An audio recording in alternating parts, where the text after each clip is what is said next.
Daf Yomi, Tractate Menachot, page 74.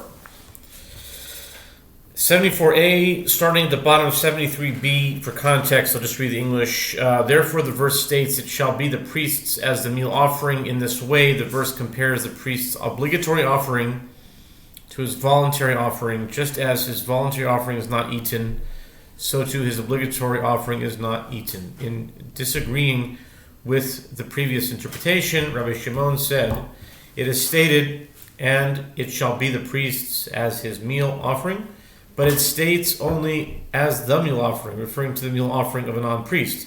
Rather, this verse serves to compare and render the halacha of, and now we're on 74.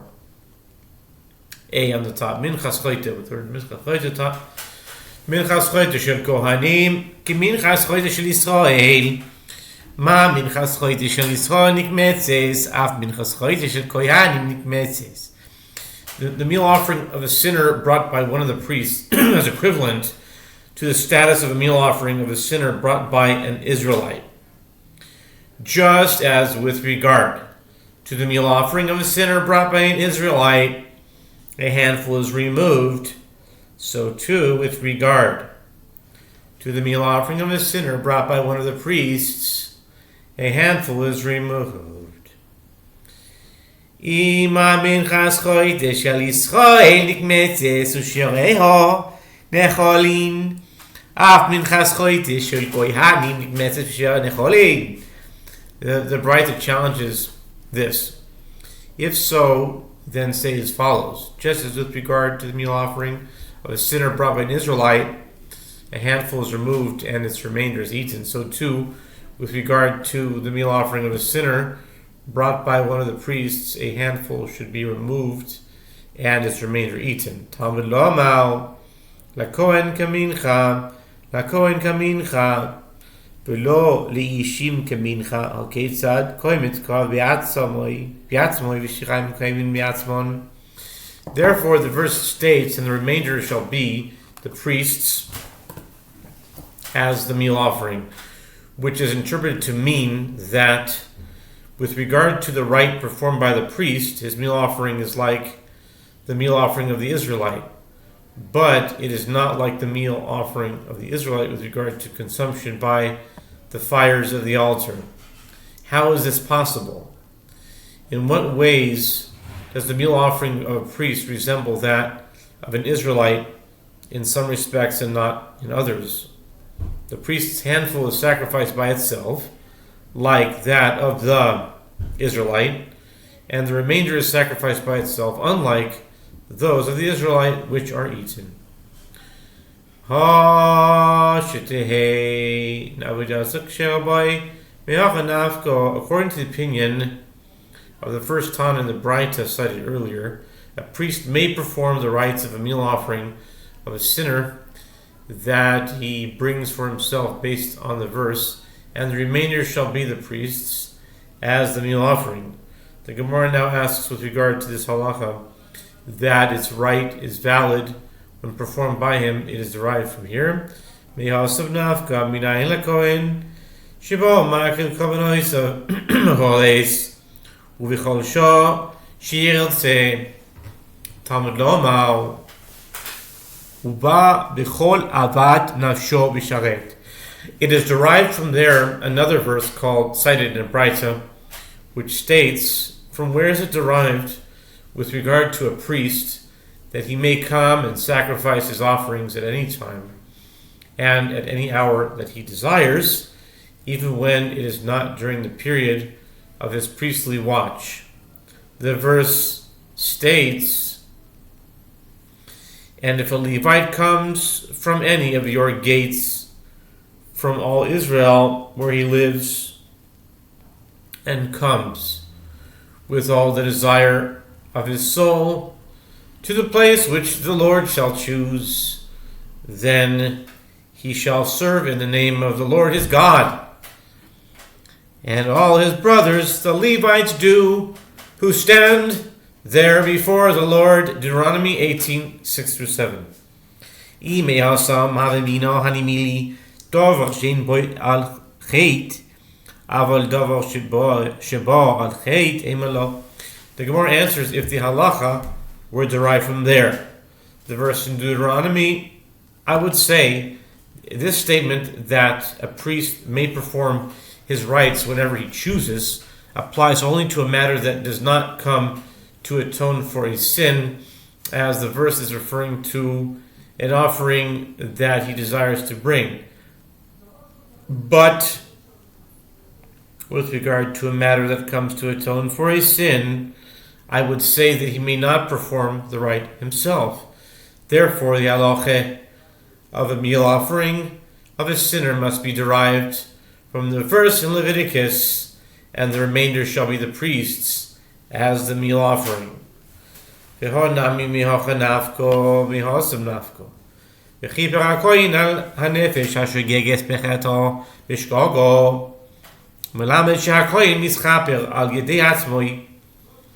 Gemara asks, and is this halacha that a priest may perform the rite of his own sin offering also derived from here?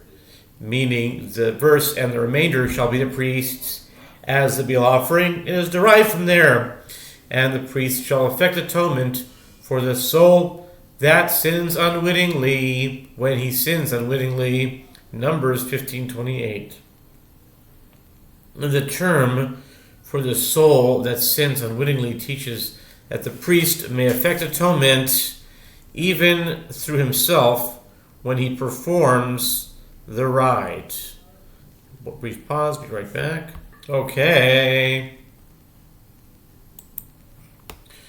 Email Havamina Hanimili. No, I'm sorry.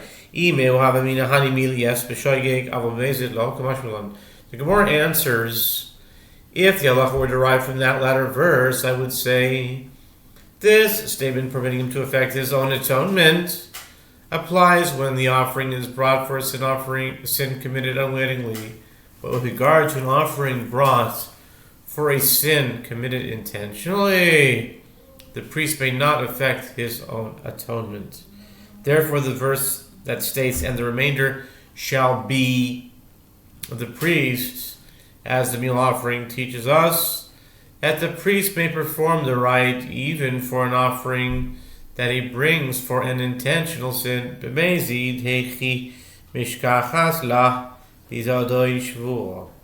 Gemara clarifies, with regard to an offering brought for a sin committed intentionally, how can you find these circumstances? The Gemara answers, you can find them in the instance of a meal offering brought as atonement for intentionally taking a false oath of testimony that he was not aware of a certain incident involving another individual. The priest may perform the rites for a meal offering that he brings to atone for such a sin. Tanya Ida Rabbi Shimon Omer Minchas Choite Shel Kohanim נקמצת והקומץ קרב בפני עצמו והשיריים קרב בפני עצמו. רבי אלעזר רבי שמעון אומר, הקומץ קרב בעצמו והשיריים מתפזרין על בית הדשן. With regard to the opinion of Rabbi Shimon that a handful of the meal offering of a sinner brought by a priest is separated and offered upon the altar, it is taught in another brayta that Rabbi Shimon says, with regard to the meal offering of a sinner brought by one of the priests, a handful is removed, and the handful is sacrificed by itself. And the remainder is sacrificed by itself. Rabbi Elazar, son of Rabbi Shimon, says, the handful is sacrificed by itself, and the remainder is scattered upon the place of the ashes. Amar v'chia ba'abo havi bo Rabbi Yochanan beis hadesh necha id lemala hainu avua id lemata yesh techado shekov lemata. With regard to the opinion of Rabbi Elazar, the son of Rabbi Shimon, Rabbi Chia bar Abba said that Rabbi Yochanan discusses it and asks to which place of the ashes in the temple is he referring.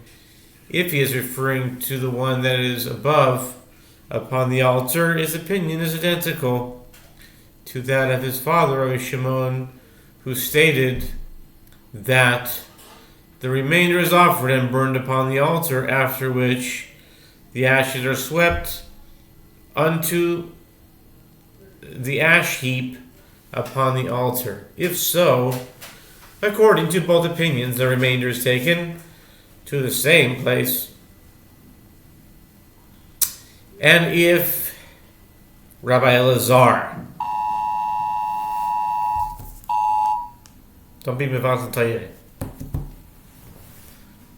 The Iranians are being mevatel Torah, or Hezbollah, whoever. If he is referring to the one that is above,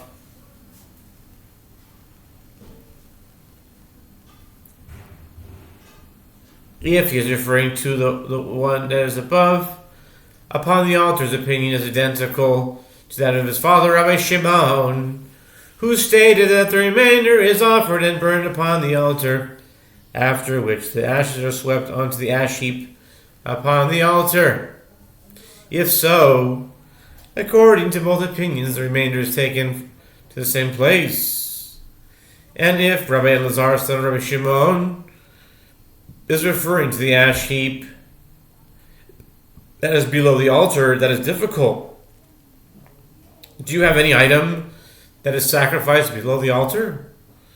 Omar le Rabbi Abba, Dilma le'ibud, achichu alei, v'chi yesh lecha davar shekarev le'ibud.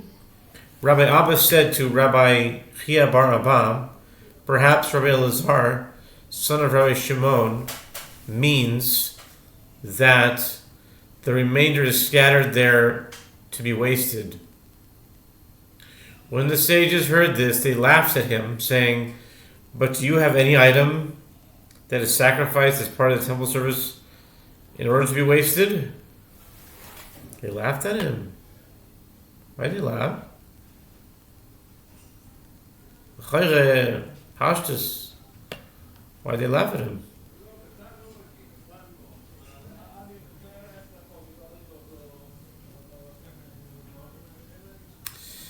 Tanu de Rabbi Avin kol minchas kohen klil tiyeh lo teachel lichila kashtio v'lo ledavar acher. The Gemara answers that there are consecrated items that are intentionally wasted. With regard to such items, the father of Rabbi Avin teaches, and every meal offering of the priest shall be offered in its entirety. It shall not be eaten. Leviticus 6:16. Why must this verse, which follows those discussing the high priest's daily griddle cake offering, state that it shall not be eaten after it already states that it is entirely offered? The verse teaches, I have likened the meal offering of a sinner brought by a priest to the daily griddle cake offering brought by the high priest with regard to eating, insofar as it is not eaten. But I have not likened it with regard to another matter, meaning that the meal offering of a sinner is not burned in the manner of the griddle cake offering. My kohamal, Omer Abaye, Holy kohamal, kol minchas kohen lo teachel, chayva asoi klil tiyeh, nidba asoi, Omer le Rabbe, sakina charifa mapsika karoi. The Gemara asks, what is he saying? As the verse states explicitly that it must be entirely offered, Abaye said that this is what he is saying. This is how the verse is to be read. Every meal offering of the priest shall not be eaten when the offering is sacrificed to fulfill his obligation, such as the meal offering of a sinner. It is neither eaten nor completely burned, but rather placed on the ash heap. When the verse states, shall be offered in its entirety, this is referring to his gift offering, which is completely burned in the manner of a griddle cake offering. Rava said to him, this reading is like a sharp knife cutting the verses to pieces, as it interprets the beginning and end of the verse together, ignoring the middle. Ela amarave kol minchas kohen klil tiyeh nidvasoi lo teachel chavasoi. Rather, Rava says when the verse states every meal offering of the priest shall be offered in its entirety, is referring to his gift offering, which is entirely offered. When the verse states that it shall not be eaten, this is referring to his obligatory meal offering, which is neither eaten nor entirely offered. Ve'pochano mistav ranidvasei havelei leraboye shekain tedira loechati besim reichei. The Gemara asks, but why should the verse be read that way? I can reverse the interpretation and say that the priest's obligatory meal offering is entirely offered, and his gift offering shall be neither eaten nor entirely offered. The Gemara answers, it stands to reason that his gift offering should be included in the phrase shall be offered in its entirety, as it resembles the griddle cake offering and differs from the meal cake offering of a sinner in several respects, namely that it is frequent, that the priest bringing it did not sin, and that its scent is fragrant as it is mixed with oil and frankincense is added to it. Adrabe,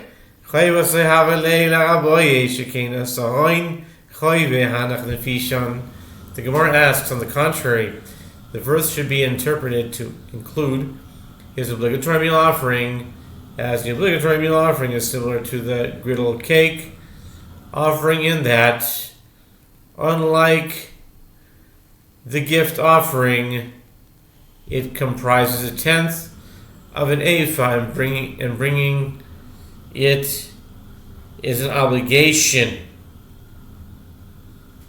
The Gemara responds, because these similarities between the gift offering and the griddle cake offering are more numerous than those between the obligatory offering and the griddle cake offering, it is logical that the verse is comparing the gift offering to the griddle cake offering.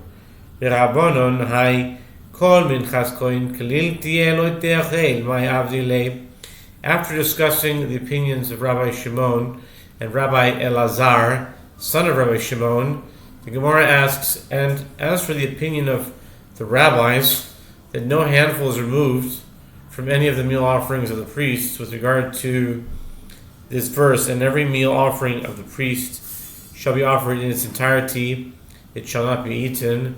What do they do with it? How do they interpret the superfluous phrase, it shall not be eaten? The Gemara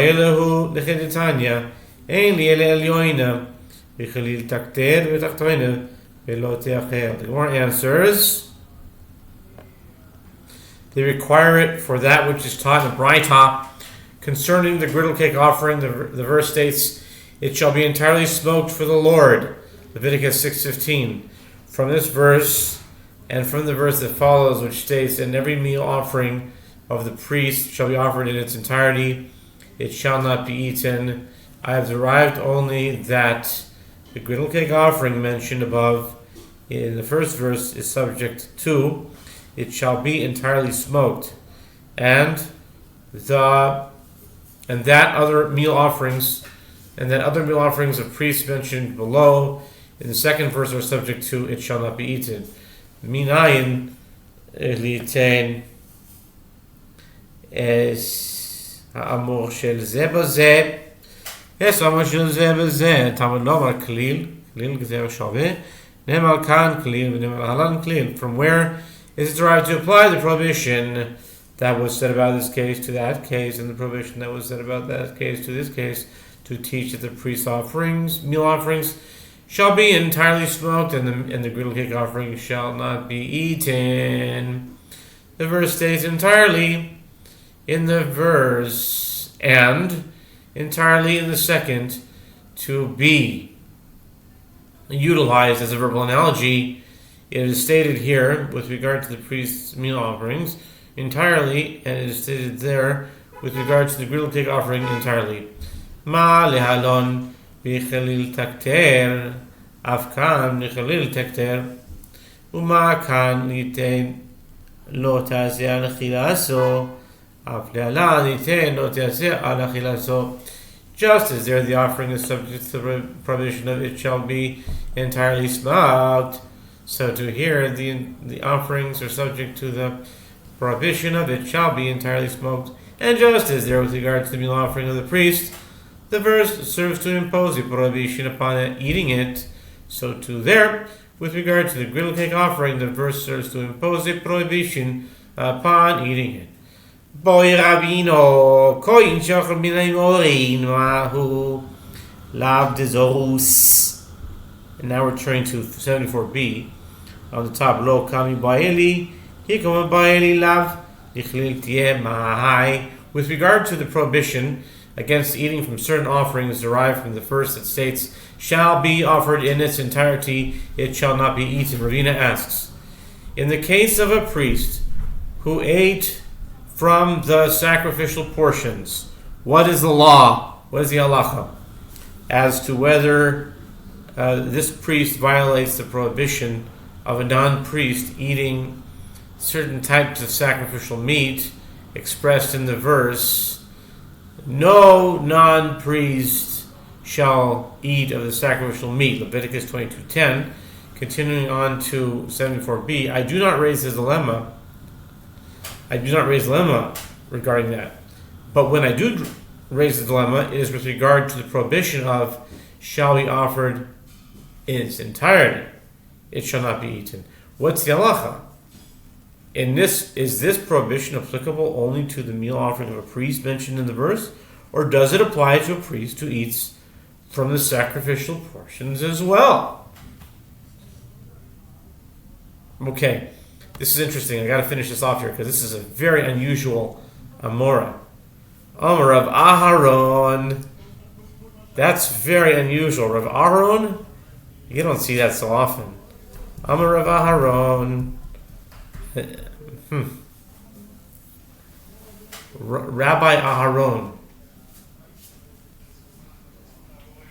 He comes rarely. Amor of Aharon, Ravina. Tashima de Tanya. Rabbi Eliezer Omer. Kol shu bichlil tiyeh. Litei lo tiyaseh achilas. Rav Aharon said to Ravina, come in here and answer to this question from that which is on the brighter. Rabbi Eliezer says, with regard to every sacrificial system, not just the meal offering of a priest, such as sacrificial portions, which is included in the category of shall be offered in its entirety, that requires to be burned. The verse serves to impose a prohibition against eating it. End of idea, end of Talmud, and new Mishnah on the next Amud. On this Amud actually, but the next video. So, right, Rav Aharon, it's like, I think he's even more rare than Rav Mordechai. There was once a Rabbi Reuben something. He's also very Rabbi Reuben Itztraboli, I think, from Yevamos. I haven't seen him since then. But anyway.